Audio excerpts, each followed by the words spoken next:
In today's video, I'm going to teach you how to add filter logic in Lightning Experience.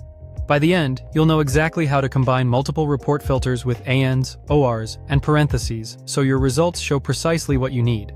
First, sign into your Salesforce Lightning Experience and head to the app launcher, the grid icon in the upper left. In the search bar, type Reports, then open the Reports app. You can create a new report or work with one you already have. For this walkthrough, we'll open an existing contacts and accounts report so we can focus on the filter logic itself.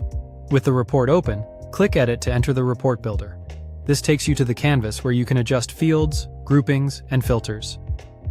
Next, switch to the Filters pane. If you don't see it, look for the Filters tab on the left side and select it to bring your filter list into view. Now open the Filter Options menu and choose Add Filter Logic. Filter logic lets you control how your individual filters interact. Each filter in the list is automatically numbered, 1, 2, 3, and so on. By default, Salesforce applies all filters with AND, meaning every condition must be true.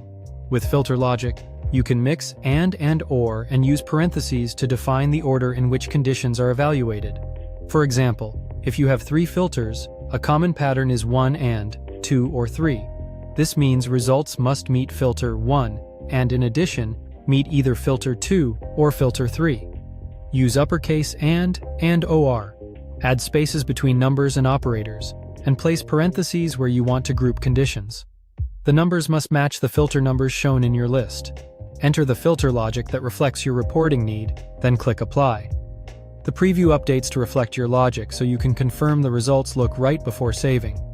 If your data has changed recently, click Refresh to pull the latest records into the preview.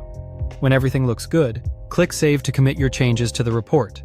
Saving preserves both your filters and the logic that ties them together, so the next time you or your team opens this report, it will return the same carefully scoped results. That's it. You've successfully added filter logic to a report in Lightning Experience. If this was helpful, don't forget to subscribe for more.